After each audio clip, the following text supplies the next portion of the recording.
कर्नाटक रियासती वक्फ बोर्ड में मुबैना घोटालों, बदउनवानियों, कानून की खिलाफ वर्जियों के खिलाफ बुलंद हुई आवाज। मारूफ समाजी व सियासी शख्सियत सैयद अशरफ ने बुलंद की आवाज। वक्फ बोर्ड के चेयरमैन मौलाना शाफई सादी पर संगीन इल्जाम।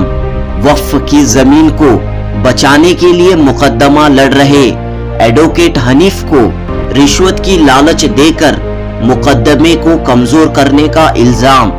मौलाना शाफई सादी के खिलाफ कानूनी कार्रवाई के लिए आगे आए सैयद अशरफ। वरना जो है ना उसको खतर से आने की क्या जरूरत है? और यहां जाके जो है ना वकील को जाके रिश्वत देने की ऑफर क्यों किया? चेयरमैन साहब खुद एडमिट कर रहे हैं कि मैंने नवाफिल को भेजा था वकील के पास, एडवोकेट हनीफ के पास। नवाफिल जाके ये कहता है कि मैंने ये जमीन 19 करोड़ 35 लाख रुपए में खरीदी है और मुझे इसमें मदद करिएगा, और ये चेयरमैन साहब ने मुझे कहलवा है। यहां दोनों ने मिलकर जो है ना क्राइम किया है। जमीन को एक बेचने की, खरीदने के लिए नवाफिल को भेजा और रिश्वत देने के लिए भी नवाफिल को इस्तेमाल किया इन्होंने। जी हां दोस्तों, सियासी व समाजी हालात पर गहरी नजर रखने वाले सैयद अशरफ ने वक्फ प्रॉपर्टी से जुड़े दो बड़े मामलात पर आवाज उठाई है। पहला मामला है वर्तूर जामिया मस्जिद की 10 एकड़ जमीन जो एक निजी कंपनी को बेच दी गई है। दूसरा मामला है शिव समुद्रम का, जहां कानून की खिलाफवर्जी करते हुए वक्फ की जमीन लीज पर दी गई है।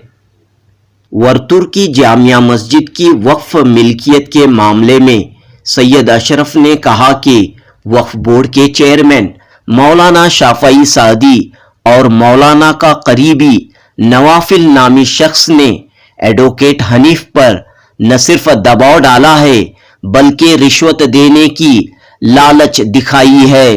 दूसरी जानिब शिव समुद्रम के मामले में सैयद अशरफ ने बाकायदा वक्फ बोर्ड के सीईओ को लेटर पेश करते हुए कहा है कि इस मामले में कानून की धज्जियां उड़ाई गई हैं।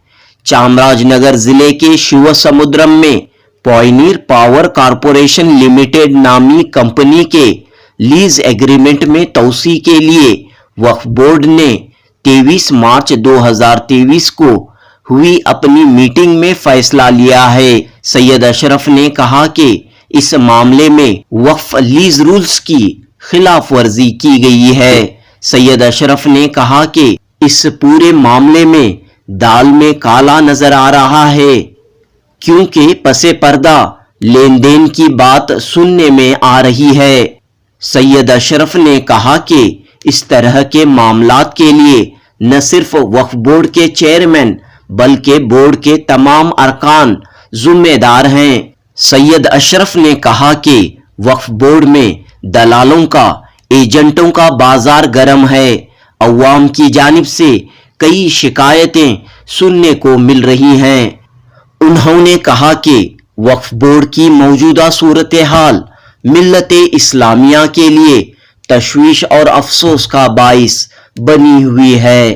पेश है जनूबी न्यूज की रिपोर्ट। जी बताइए। ये बरतूर की एक जमीन है, सर्वे नंबर 209 में। ये 10 एकड़ जमीन है। इसे जो है ना ये नोटिफाइड प्रॉपर्टी है औकाफ की। यहाँ कुल 20 एकड़ जमीन है।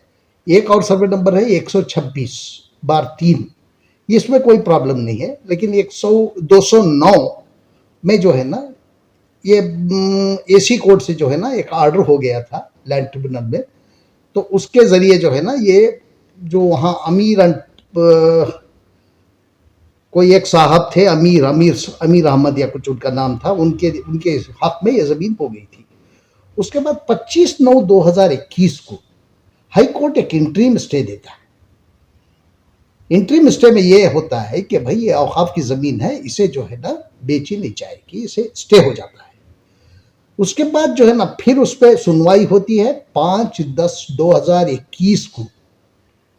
क्लियर ऑर्डर होता है हाई कोर्ट से, पूरा स्टे कर देता है, इन 3 के बजाय पूरी तरह से स्टे कर देते हैं। स्टे करने के बाद वक्फ बोर्ड की ये जिम्मेदारी होती थी कि वो फौरी तौर पर जो है ना तहसीलदार से मिलके, तहसीलदार को एक एप्लीकेशन देके कोर्ट की प्रोसीडिंग्स को, जिस पे स्टे है, उसको जो है ना इनको पानी के अंदर रजिस्टर कराना था। अगर वो पानी में रजिस्टर हो गया होता तो ये जमीन बिकती नहीं थी, बेची नहीं जा सकती थी, क्योंकि जब कोर्ट का स्टे उसमें होता है तो कोई भी सब रजिस्ट्रार उसे रजिस्टर नहीं करता, नंबर 1। नंबर 2, 24/2/22 को उन्हीं लोगों ने, उनके कुछ लोगों ने क्या किया, इसको जमीन को बेच दिया। 27-28 लोगों ने मिलकर इस जमीन को जो है ना बेच दिया। बेचा कितने में? 19 करोड़ 35 लाख रुपए में जो है ना इनको बेच दिया है। लेकिन 24/2/22 तक, 5/10/21 से 24/2/22 तक वक्फ बोर्ड क्यों इस पे कार्रवाई नहीं किया? खामोश क्यों था? खामोश इसलिए था कि उसमें नवाफिल का इंटरेस्ट था। अगर नवाफिल का इंटरेस्ट नहीं होता, क्योंकि चेयरमैन ने कहा है कि 1957 से ये नवाफिल मेरा दोस्त है, आपका दोस्त है, आप अपनी जगह रखिएगा, अपने घर में रखिएगा, आप जो उससे साथ खिलाइए पिलाइए, जो कुछ भी करना है वो करिएगा, लेकिन यहां क्यों ला रहे हैं वक्फ बोर्ड में आप? अब चेयरमैन साहब का ये कहना है, उन्होंने ऑन रिकॉर्ड कहा है कि उन्होंने नवाफिल को खतर से बुलाया। खतर से क्यों बुलाया? खतर से क्यों बुलाया? बुला के ये नवाफिल को हनीफ के पास भेजते हैं, जो हनीफ हमारे इसका एडवोकेट था, वक्फ बोर्ड का एडवोकेट था, हनीफ के पास भेजते हैं और हनीफ से कहते हैं, ये जाके कहता है कि मैं 19 करोड़ 35 लाख रुपए में ये प्रॉपर्टी खरीदा हूं और मुझे चेयरमैन साहब ने भेजा है, और मुझे जो है ना जो लीगल दाव पेच जो हो रहे हैं उसमें मुझे बचाकर मेरी मदद करिएगा ये जमीन हासिल करने के लिए। कौन सी जमीन? बरतूर की 10 एकड़ की जमीन जो अमीर एंड ब्रदर और फैमिली ने बेच दिया है। ये बेचा किसी और को है, लेकिन इसमें जो है ना नवाफिल का ये है, इसमें पार्टनरशिप होगी, वरना जो है ना उसको खतर से आने की क्या जरूरत है? और यहां जाके जो है ना वकील को जाके रिश्वत देने की ऑफर क्यों किया? चेयरमैन साहब खुद एडमिट कर रहे हैं कि मैंने नवाफिल को भेजा था वकील के पास। वकील के पास नवाफिल गया, हनीफ एडवोकेट हनीफ के पास नवाफिल जाके ये कहता है कि मैंने ये जमीन 19 करोड़ 35 लाख रुपए में खरीदी है और मुझे इसमें मदद करिएगा, और ये चेयरमैन साहब ने मुझे कहलवा है। यहां दोनों ने मिलकर जो है ना क्राइम किया है। जमीन को एक बेचने की, खरीदने के लिए नवाफिल को भेजा और रिश्वत देने के लिए भी नवाफिल को इस्तेमाल किया इन्होंने, क्योंकि अगर नवाफिल का इंटरेस्ट नहीं होता तो नवाफिल क्यों जाता वहां? अरे भाई, आप चेयरमैन साहब, आपके लिए एक बुक दे दी गई है वक्फ एक्ट के तहत नाम पे, एक्ट में सब कुछ लिखा है। अगर आपको ये मालूम था कि हनीफ कोई गलत काम कर रहा है या बोर्ड के खिलाफ काम कर रहा है तो आप फौरी तौर पर पुलिस में कंप्लेंट दर्ज करते उसके खिलाफ, सीओडी में तब कंप्लेंट दर्ज करते आप, सीआईडी में कंप्लेंट दर्ज करते आप, लोक आयुक्त में कंप्लेंट दर्ज करते आप। नवाफिल को भेजने की, एक प्राइवेट आदमी को इन्वॉल्व करने की जरूरत क्या थी? क्या किसी एक्ट में ये लिखा है आप एक प्राइवेट आदमी को इसमें इन्वॉल्व करो? आपने जानबूझकर ये जुर्म किया है, ये जुर्म है, ये नहीं है, मजाक नहीं है, ये जुर्म है, इसकी सजा आपको मिलनी चाहिए। और मैं, हमारे वकील जो है ना दिल्ली से इनको नोटिस भी भेज रहे हैं, और यहां तक ये कहते हैं कि नवाफिल हजारों मस्जिदें बंदा, हजारों मस्जिदें बना है तो नवाफिल अपनी इसके लिए बना है, उससे हमारा कोई मतलब नहीं है, हमारा कोई लेना देना नहीं है। हजारों मस्जिद बनाए, आप ऐसा करिए चेयरमैन साहब, हजारों की बात मैं नहीं करता, 100 मसाजिदों की बात करता हूं। नवाफिल जहां कहीं भी 100 मसाजिदें बनाया है उसका आप मुझे डिटेल दीजिएगा। अगर आप डिटेल ना देने की सूरत में आपने जो झूठ कहा है उस पर भी आप पर कार्रवाई होगी। आप दोनों मिलकर जो है ना, चेयरमैन और नवाफिल दोनों मिलकर हनीफ के पास जाकर उसको आप ये देने की कोशिश करते हैं, पैसा देने की, उसे पैसा ऑफर करते हैं, रिश्वत देने की कोशिश करते हैं। आप 120B के तहत आप मुजरिम हैं, आप दोनों पर कार्रवाई होनी चाहिए। आपने आज तक क्यों नहीं उसमें ये किया? बाद में कह रहे हैं ना, इनका it is on the record, वो कहते हैं कि भाई जमीन बिक जाने के बाद इन्होंने उसमें ये किया, पानी में उन्होंने एंट्री कराई। क्यों? जमीन बिकने के बाद क्यों आप एंट्री करा रहे हैं? जमीन बिकने से पहले क्यों नहीं कराया? आपका ये लॉ डिपार्टमेंट क्या कर रहा था तब तक? क्यों नहीं किया? जैसे ऑर्डर हुआ, ऑर्डर होने के फौरन बाद आपको एप्लीकेशन देके उसको एंट्री कराना चाहिए था पानी में। क्यों नहीं एंट्री कराया आपने? खामोशी क्यों? खामोशी के पीछे क्या राज है? नवाफिल कौन होता है जो औकाफ के काम में दखल अंदाजी करने के लिए? टुमकुर की एक जमीन नवाफिल को दे रहे हैं आप। टुमकुर से मैं भी हूं, मुझे तक मालूम नहीं है कि टुमकुर की एक जमीन जो है ना नवाफिल को दे रहे हैं आप। आपने कभी नोटिफिकेशन जारी किया उसका? किसी अखबार में आपने उसको डाला? आपने वक्फ रूल फॉलो किया? अब कोई रूल फॉलो नहीं करते, चोरी छुपे देते। क्यों देते हैं चोरी छुपे? चोरी छुपे देने का मतलब यह होता है कि अंडरहैंड डीलिंग हुई है इसमें। वरना अलानिया करिएगा, आप जो भी काम करना है। आपको कौन रोक रहा है? जब तक आप वक्फ रूल को फॉलो नहीं करेंगे, वक्फ एक्ट को फॉलो नहीं करेंगे, आप कोई काम नहीं कर सकते। क्यों कर रहे हैं ये काम? अगर आपको करना ही है तो रूल को फॉलो करिएगा। टुमकुर की जमीन HMS की जमीन है, और वो जमीन में जो है ना, अगर आप नोटिफिकेशन देते तो मैं भी इंटरेस्टेड था, मैं भी कर सकता था, मैं भी बिट करता। अगर मेरे से ज्यादा उसका बिट होता तो आप उसको देते जमीन। लेकिन चोरी छुपे क्यों कर रहे हैं आप? कोई ये जो है ना, आप वक्फ रूल फॉलो नहीं कर रहे, कोई एक्ट फॉलो नहीं कर रहे हैं। ये पता नहीं है बोर्ड भी कैसे आंखें बंद करके इनको रेजोल्यूशन पास कर रहे हैं। अब बोर्ड भी इसके लिए जवाबदेह है। बोर्ड भी जो है ना कोर्ट के सामने आएगा, क्योंकि जब तक आप रूल्स फॉलो नहीं करेंगे आपको देने का कोई हक नहीं है, आप कुछ नहीं कर सकते। ये किसी के बाप दादा की जाती मिल्कियत नहीं है, ये तो औकाफ की जायदाद है, हमारे बड़ों ने हमारे लिए छोड़ा है। ये उसका सही इस्तेमाल करना चाहिए हम लोगों को। बिना आप इस्तेमाल करें, आप अपनी मनमानी कब तक करेंगे? मनमानी क्यों करेंगे आप? क्या कोई आपको पूछने वाला कोई नहीं है? और ये कहते हैं कि भाई मुझे हजारों मस्जिदें बनाया। आप किसको इंप्रेस करने की कोशिश कर रहे हैं? कर्नाटक के अवाम को गुमराह कर रहे हैं आप। नवाफिल अगर हजारों मस्जिदें बनाया है तो उसे उसकी जिंदगी के लिए, उसके आखिरत के लिए उसने कर लिया। उससे हमारा क्या मतलब है? क्यों इंप्रेस क्यों किया जा रहा है? आप अगर कर रहे, आप ऐसा करिए, 100 मस्जिदों का मुझे ब्यौरा देंगे आप। अगर ना देने की सूरत, मेरी नोटिस में भी वही आ रहा है, मेरे वकील नोटिस दे रहे हैं इनको, और वकील भी ये कर रहे हैं, और आप ये कह रहे हैं, चैलेंज कर रहे हैं कि आप डिफॉर्मेशन केस फाइल करेंगे। नवाफिल डिफॉर्मेशन केस फाइल कर रहा है, करने दीजिएगा, करके तो बताए पहले। वो यहां से कैसे जाएगा वापस खतर? मैं भी ये भी देखूंगा। मैं किस तरह से रोकना है मुझे भी मालूम है। गलतियां कर रहे हैं, ऊपर दूसरों पे इल्जाम लगा रहे हैं, आप दूसरों को धमका रहे हैं। ये धमकी अपने पास रखो, ये धमकियों से कोई काम नहीं चलेगा। अभी मैं ये देखूंगा कि खतर कैसे जाएगा वापस। यहां आप 2-2, 3-3 ये जो है ना जुर्म कर रहे हैं, फिर भी हम खामोश हैं। खामोश रहेंगे नहीं हम। इसका पूरा जो है ना हम हिसाब किताब आपसे लेंगे ही। जब तक ये जमीन औकाफ के दायरे में वापस नहीं आ जाती तब तक हम खामोश बैठने वाले नहीं हैं। सर, आपने कहा कि चेयरमैन और नवाफिल ने मिलकर रिश्वत देने की कोशिश की है जी, तो इस सिलसिले में आपकी जानिब से क्यों कार्रवाई नहीं की जा सकती? हम तो वही तो कर रहे हैं। अभी तो नोटिस वगैरह दे रहे हैं। नोटिस के दिए बगैर तो हम तो कोई कार्रवाई नहीं कर सकते। हम नोटिस वगैरह दे रहे हैं इनको, क्योंकि इसलिए कुछ सबूत है, ऐसा ही सिर्फ जबानी आप ये बात कह रहे हैं? हनीफ ने खुद कहा है, वकील ने खुद कहा है, उसके पास सारे डॉक्यूमेंट्स है, कब कब आया था ये का। कोई भी इसकी जरूरत नहीं है। चेयरमैन ने खुद एडमिट किया है उनके पिछले बयान में कि मैं नवाफिल को हनीफ के पास भेजा था, और हनीफ ने यह कहा कि 19 करोड़ 50 लाख रुपए में मैं जमीन खरीदा हूं। ये खुद चेयरमैन एडमिट कर रहे हैं ना, इनका एडमिशन है ना। और नवाफिल वहां गया है, और नवाफिल वहां जाने के बाद इससे यह कहा कि मुझे चेयरमैन साहब ने बोला है, भेजा है, और मैंने 19 करोड़ 50 लाख रुपए में जमीन खरीदी है।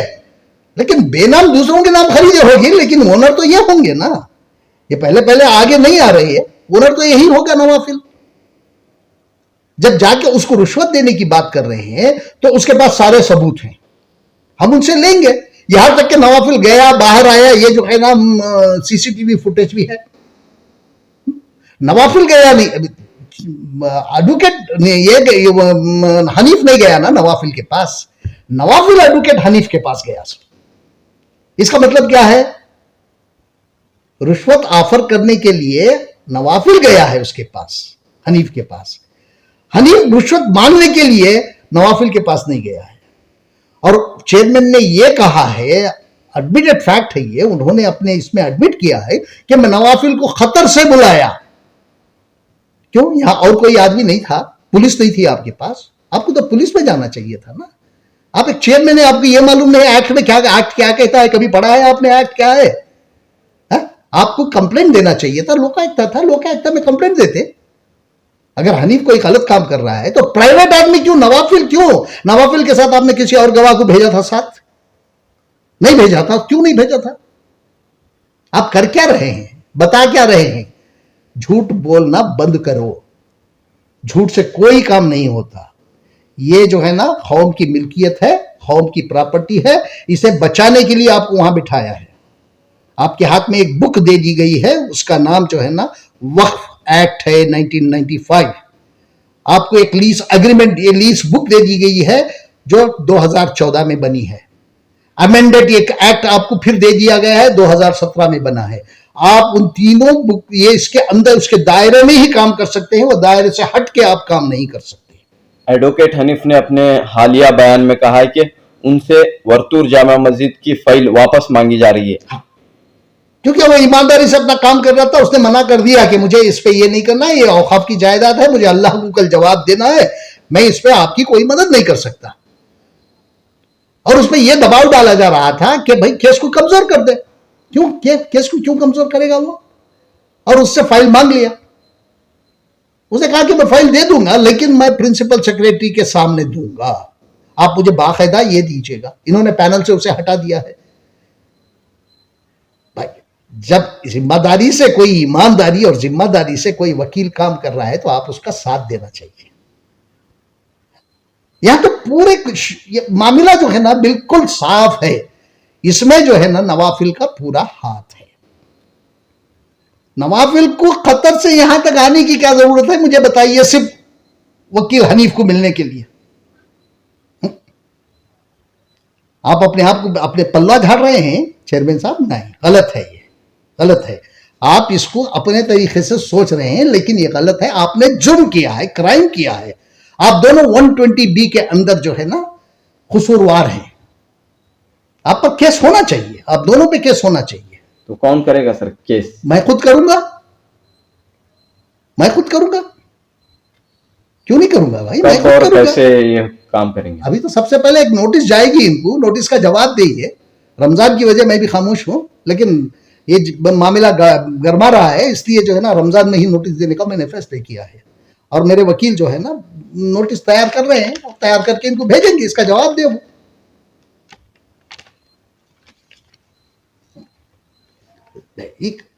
इन्होंने, जब तक आप नोटिफिकेशन नहीं देंगे अखबारों में, आपको बिट कैसे आएगा? कौन बिट करेगा? किसको मालूम होगा कि कौन सी जगह कहां खाली है? नोटिफिकेशन के जरिए ही अवाम को पता चलता है ना जगह कहां खाली है, कैसे बिट करना है, क्या जरूरी है, क्या नहीं है। वो देखने भी जाएगा आदमी, देखने के बाद जो है ना बिट करेगा। अब चोरी छुपे सब काम कर रहे हैं ना। रूल क्यों नहीं फॉलो कर रहे हैं? आप लीज को दीजिए, हम भी चाहते हैं कि लीज पे दें और हमारी जमीन, हमारी मिल्कियत जो है ना डेवलप हो, लेकिन कानून छोड़ के नहीं, कानून के दायरे में आप लीज को दीजिएगा, मनमानी से नहीं। मनमानी क्यों करेंगे आप? मनमानी से लीज बिल्कुल भी नहीं दें। अगर देंगे तो आप जुर्म कर रहे हैं और आपको उस जुर्म की सजा मिलनी ही चाहिए। आपको डर किस बात का है? अगर आप नोटिफिकेशन देते हैं, नोटिफाई करते हैं अखबारों में, टेंडर बुलाते हैं, तो आपको डर किस बात का है? सब लोग अप्लाई करेंगे, जिसका हाईएस्ट बिड है आप उसको दीजिएगा। आप स्क्रूटनी करिएगा वो आदमी काबिल है नहीं काबिल है, कब? एप्लीकेशन आने के बाद, नोटिफिकेशन के बाद। ये जो है ना section 5 procedure for the short, ये इसका जो है ना वक्फ एक्ट का ये सेक्शन 8 जो है ना 18 जो है ना सेक्शन 5 जो है क्लियर कहता है आपको जब तक आप नोटिफिकेशन नहीं देंगे आप कुछ नहीं कर सकते। उसके साथ साथ सेक्शन 18 भी है एक इसी में वक्फ एक्ट में, रिन्यूअल किस तरह से करना है लीज। रिन्यूअल का मैं तो आपको बताऊं बाद में बताऊंगा, लेकिन ये जो है ना सेक्शन 5 जो है ना इसमें क्लियर है आप किस चीज के लिए आप जमीन दे रहे हैं, ये नोटिफिकेशन में आना चाहिए। किस पर्पस के लिए दे रहे हैं उनका, और प्रॉपर्टी कहां है और प्रॉपर्टी की का डायमेंशन क्या है ये देना चाहिए, और कितने पीरियड के लिए आप दे रहे हैं ये भी लिखना चाहिए। मिनिमम उसका रिजर्व प्राइस कितना है ये भी लिखना चाहिए। 1000 से ज्यादा की उसे ये है लीज का पैसा है उसमें, तो आपको मिनिमम 3 अखबारों में इसका एडवर्टाइजमेंट देना है। ये रूल कहता है, ये मैं नहीं, ये रूल कहता है। इसके मुताबिक आपको काम करना है। नवाफिल केरला से हैं और खतर में रहते हैं।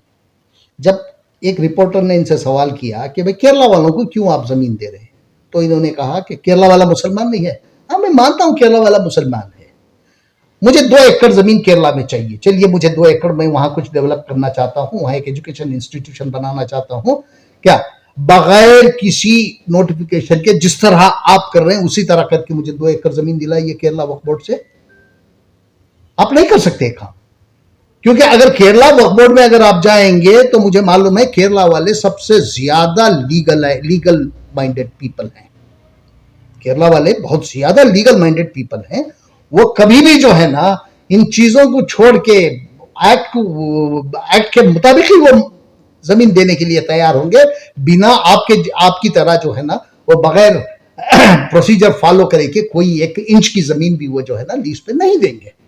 मैं भी आपसे यही कह रहा हूं कि आप रूल फॉलो करिएगा, एक्ट फॉलो करिएगा, लीज रूल फॉलो करिएगा, तब जाके आप उसको जो है ना जमीन किसी को भी दीजिएगा।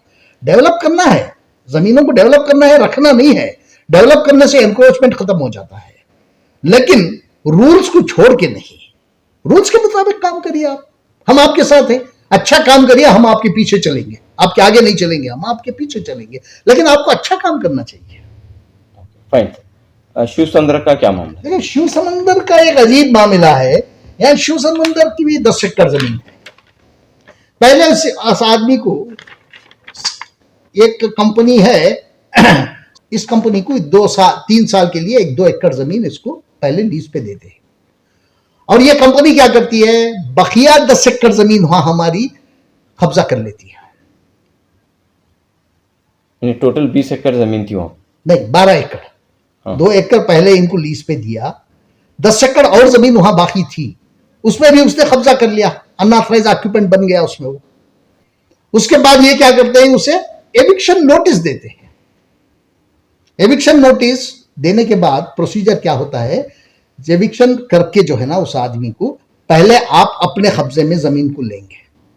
अनऑथराइज्ड ऑक्यूपेंट था वो, उसको एविक्शन नोटिस दिया गया। एविक्शन नोटिस देने के बाद जो है ना आप उसे अपने कब्जे में जमीन करेंगे पहले, उसके बाद जो है ना उसे लीज पे देना है या ये करना है, डेवलप करना है, वो बात आता है। लेकिन इन्होंने एविक्शन नोटिस देने के बाद क्या किया, वो आदमी इनके पास आया है, वो आदमी से क्या डीलिंग हुई हमें नहीं मालूम है, लेकिन लोगों का कहना है कि बहुत बड़ी डील हुई है इसमें। और आप वहां क्या करते हैं, लीज रिन्यू करने के लिए बोर्ड में आप एक रेजोल्यूशन पास करते हैं कि भाई इसको लीज रिलीज किया जाए, ये कर जाए, इसको दोबारा जो है ना लीज पे दिया जाए।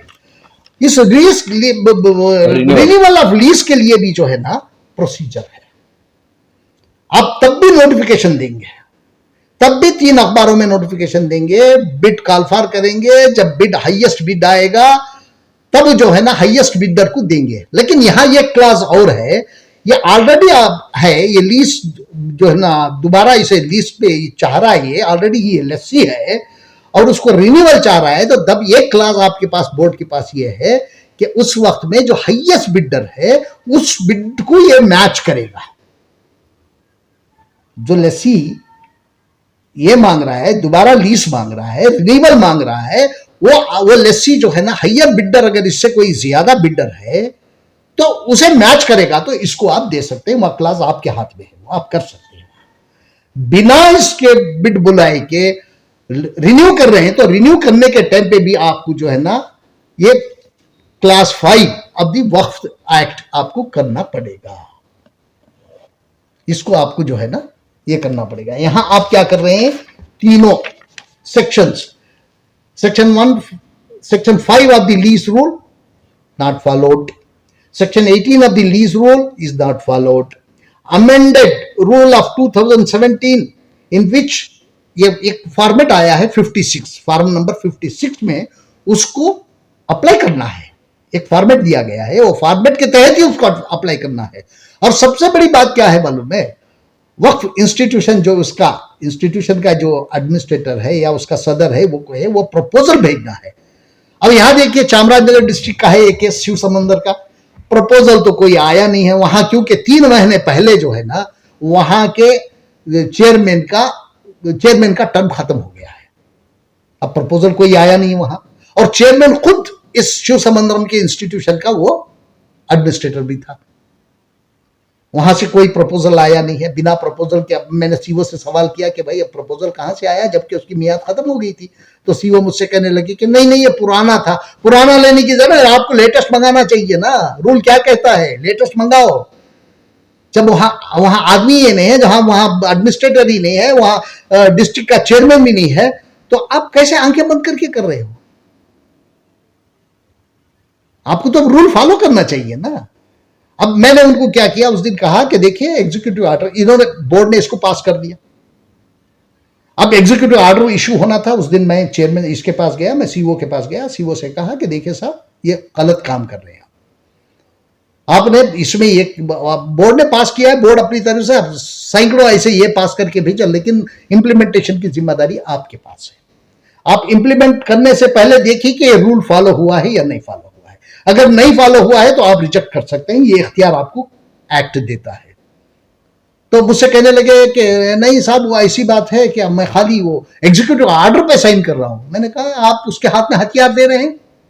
ऑर्डर देने का मतलब क्या हुआ, मैं लीज तो बाद में साइन करूंगा, लीज तो बाद में साइन होगा, वो तो आपको करना ही पड़ेगा। एक बार ऑर्डर आप दे देंगे तो एग्जीक्यूटिव ऑर्डर देने के बाद क्या करेगा वो, अगर आप लीज एग्रीमेंट साइन नहीं करेंगे तो सीधे कोर्ट में जाएगा वो, और कोर्ट के सामने कहेगा कि साहब ये देखिए ये मुझे इन्होंने ये दे दिया, एग्जीक्यूटिव ऑर्डर दे दिया, मुझे मेरे हाथ में तो ये दे दिया, थमा दिया, लेकिन जब मैं एग्रीमेंट साइन करने की बात करता हूं तो ये साइन नहीं कर रहे हैं, आप इसको डायरेक्शन दीजिए, तो कोर्ट इसको डायरेक्शन दे देगा। तो मैंने कहा हथियार क्यों दे रहे हैं आप उसके हाथ में? और नहीं वो ऐसा है, मैंने कहा ये सब नहीं होगा। उसके बाद मैंने एक सीनियर आईपीएस ऑफिसर है, मेरे दोस्त हैं, वो लोकायुक्त में पोस्टेड है, मैं उनसे रुजू हुआ, मैं उनको पूछा कि भाई ऐसा ऐसा हो रहा है, गलत ये हो रही है, यहाँ क्या गलत काम कर रहे हैं वक्फ बोर्ड वाले, इसको कैसे करना है, इसको कंट्रोल करना है तो क्या करना है? तो उसने कहा कि अशरफ साहब आप एक लेटर अभी भेजिएगा, लेटर में ये लिखिएगा कि ये रूल आपने ये नहीं किया, फॉलो नहीं किया है, आप एग्जीक्यूटिव ऑर्डर साइन नहीं करेंगे। साइन ना करने का, अगर साइन करने की इसमें जो है आपको, अगर आप साइन करेंगे तो आप पे कार्रवाई की जाएगी, कानूनी कार्रवाई होगी आप पर, ये लिख के आप फौरन भेजिएगा। तो मैंने 30/3 को इनको एक लेटर भेजा सीओ को, उसमें मैंने खुला ये किया कि आप जो कर रहे हैं वो गलत है, आप साइन नहीं करेंगे, एग्जीक्यूटिव ऑर्डर नहीं देंगे, देने की सूरत में आप पर कार्रवाई की जाएगी। तो फिर वो ऑफिसर ने मुझे कहा कि अगर ये साइन करते हैं तो आपको कुछ भी नहीं करना है, सिर्फ आपकी एक कंप्लेंट, ये एक कॉपी जो आप उनको अब भेज रहे हैं लेटर की एक कॉपी, आपका एक कंप्लेंट और ऑर्डर उन्होंने साइन किया है उसकी एक कॉपी, ये 3 दे दीजिएगा तो हम कार्रवाई शुरू कर देंगे। और ये बात मैंने इसमें लिख भी दी कि जब तक आप पायनियर पावर कारपोरेशन का ये नहीं करेंगे, आपको करना नहीं चाहिए extension of lease agreement for pioneer corporation power corporation Shiv Samandaram, इनका आप एग्जीक्यूटिव ऑर्डर साइन नहीं करेंगे। लेकिन कल तक मुझे पता चला कि अभी तक इस पे कोई कार्रवाई नहीं है, ये पेंडिंग है। आप इसको लीज रूल फॉलो करिए, अगर उसी को देना है दीजिएगा, लेकिन जब तक रूल फॉलो नहीं करेंगे, चोरी छुपे देंगे, तो इसका यह मतलब, चोरी छुपे देने का मतलब क्या होता है, इसमें कोई डील हुई है, यही तो लोग समझते हैं ना। ये मैं नहीं, सारी दुनिया यही समझती है। चोरी छुपे काम करने पे लोग यही समझते हैं कि इसके पीछे कोई जरूर किसी ना किसी का हाथ है या कोई डील हुई है। तो इसलिए मैं दोबारा सीओ से दरखास्त करता हूं, रिक्वेस्ट करता हूं कि एग्जीक्यूटिव ऑर्डर बिल्कुल भी आप साइन ना करें, क्योंकि कल आप जिम्मेदार हैं, आप जवाबदेह आप हैं, बोर्ड नहीं, चेयरमैन नहीं, बोर्ड मेंबर्स नहीं, लेकिन सीओ जवाबदार होंगे, क्योंकि CO is the head of the institution, not the chairman. Chairman को यहां तक कि उनको टूर करने का भी, मैं वहां इंस्पेक्शन चलेगा, यहां इंस्पेक्शन चलेगा, जब तक आपको बोर्ड ऑथराइज नहीं करेगा आप टूर भी नहीं कर सकते। आपको मालूम है चेयरमैन साहब, है? आज या कल आपकी गाड़ी भी सीज हो जाएगी, ये भी बता रहा हूं मैं। आप सायरन इस्तेमाल कर रहे हैं, सायरन का आपको पावर नहीं है। You are not holding any executive post, you are not holding any constitutional post. तो आप मुतमईन नहीं हैं बोर्ड के कामकाज से? नहीं, मैं तो मुतमईन नहीं हूं, जब तक रूल फॉलो नहीं होगा मुतमईन नहीं हूं। देखो, सबसे बड़ी बात, जो शिव समंदरम की प्रॉपर्टी जो है, वो एक एनक्रोचर को आप दोबारा जो है ना लीज अग्रीमेंट को रिन्यू करके दे रहे हैं। एक एनक्रोचर है, पहले आप वो जमीन अपने हाथ में लीजिएगा, फिर उसका नोटिफिकेशन दीजिएगा। ये कहां लिखा है एनक्रोचर को आप जमीन देंगे? वो एक्ट भी इसकी इजाजत नहीं देता। उसके बावजूद भी बगैर रूल फॉलो किए कि आप जो है ना रेजोल्यूशन पास करती है, अब उसको ऑर्डर देने के पीछे पड़े हैं। क्यों? नहीं, ये बिल्कुल नहीं होगा। और दूसरी बात है, बोर्ड को आप क्या बना रखे हैं? ब्रोकर, जहां जाओ जाते ही दरवाजे में ही ब्रोकर मिलते हैं। आपको क्या काम है, आपको क्या करा के देना है? आपका एक अपना एक साधु आप वहां छोड़े हैं, वो हर टेबल पे रहता है, हर टेबल जाता है।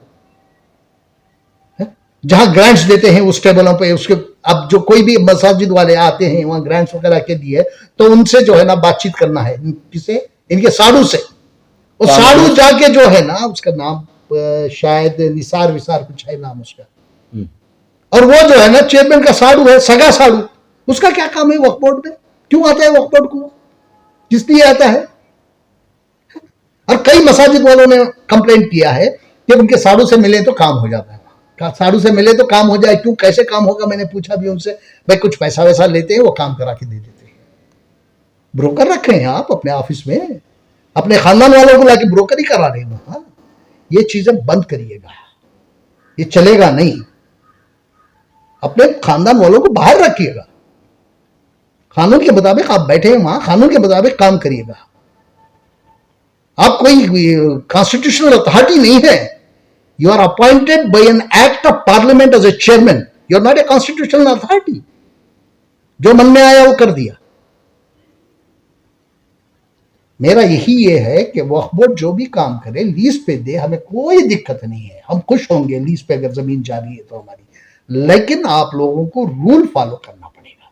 बिना रूल के देंगे, रूल फॉलो करे के देंगे, तो इसके पीछे कोई ना कोई बात है बोल के लोगों को भी यही पता चलता है, और मैं भी यही कहता हूं। जब तक आप रूल, चोरी छुपे देने की क्या जरूरत है? अच्छा मुझे ये बताइए, नवाफिल को तुमकुर की जमीन देने की आप बात कर रहे हैं, नवाफिल को कैसे पता चला कि तुमकुर में जमीन खाली है? जब तक आपने नोटिफाई नहीं किया तो कैसे मालूम पता चला कि तुमकुर में यही फला जमीन, फला सर्वे नंबर में, फला जगह, फला कस्बे में, फला विलेज में है? इसे ऐसे क्या पता चला? जब तक आप नहीं बोलेंगे, आप अंदरूनी टर्म पे काम नहीं करेंगे, तब तक किसी को पता नहीं चलेगा। अब जितने भी 6-7 इसमें पिछले मीटिंग में 18 तारीख की या 23 तारीख की मीटिंग में 6-7 जो प्रपोजल आए थे, उसे तो क्लियर नहीं किया एक्सेप्ट वन। तो उसमें जो है ना, कोई भी इसमें 6-7 प्रपोजल में भी किसी में भी उन्होंने वक्फ रूल, वक्फ एक्ट फॉलो नहीं किया, बिना फॉलो किए कि उन्होंने किया है। चेयरमैन के अलावा काफी सारे सीनियर मेंबर्स हैं, तो कैसे ये काम हो रहा है? वही तो मुझे ताज्जुब है, वैसे तो ताज्जुब है। कई सीनियर मेंबर्स हैं, कई जो है ना MPs ला भी जानने हैं, वाले MLAs भी हैं। हैं। नहीं, जहां तक मुझे मालूम है एमएलए और एमपी जो है ना इस पे कई मीटिंगों में जो है ना आए नहीं। तो फिर वो जो कुछ बेचारे- हो रहा है वो भी जिम्मेदार बन जाते हैं इसमें। हाँ, कल वो भी जिम्मेदारी उनकी भी होगी, लेकिन यहां जो है ना कोरम नहीं है, 3 मेंबर का कोरम हो रहा है, ये पास हो रहे हैं, ऑर्डर्स पास हो रहे हैं, रेजोल्यूशन पास हो रहे हैं, 3 मेंबर का कोरम, 3 मेंबर का कोरम होता है, जबकि आपकी इसके मोर देन 50% आपका कोरम होना चाहिए कोई भी ऑर्डर पास करने के लिए। 3 मेंबर बैठे हैं, 3 मेंबर अपना ये कर रहे हैं और पास कर रहे हैं। बेचारे एमपी एमएलए जो है ना अपने इलेक्शन में बिजी हैं, वो नहीं आ पा रहे हैं, लेकिन उसका फायदा आप उठा रहे हैं ना, कल ब्लेम उन पर भी पड़ेगा, वो भी उसके जिम्मेदार होंगे। हाँ, जिम्मेदार नहीं होंगे इसलिए कि उनका कोई दस्तखत नहीं है, उन्होंने प्रोसीडिंग में कोई साइन नहीं किया है, तो उनकी जिम्मेदारी नहीं बनती। नहीं, एब्सेंट होना भी अच्छा नहीं है ना, जब ऐसे बड़े बड़े फैसले लिए जा रहे हैं बोर्ड में, तो एब्सेंट होना भी अच्छा नहीं है। एमएलए और एमपी को भी जो है ना इसमें आना चाहिए, मीटिंग अटेंड करना चाहिए और उनका व्यू रखना चाहिए, इन लोगों के ऊपर नहीं छोड़ना चाहिए। पर 2-3 वकील हैं वहां बोर्ड में, 2-3 वकील भी हैं। वकील ये क्या कर रहे हैं, इनको मालूम है ना, रूल वगैरह मालूम है इनको, ये जानते हैं, जानने के बावजूद भी आंखें बंद करके क्यों साइन कर रहे हैं, क्यों पास कर रहे हैं? इनको कहना चाहिए कि भाई नहीं, जब तक ये रूल फॉलो नहीं होगा हम पार्टिसिपेट नहीं करेंगे, हम नहीं लिखेंगे, हम साइन नहीं करेंगे, हम रेजोल्यूशन पास नहीं करेंगे। आखिर में क्या मैसेज है?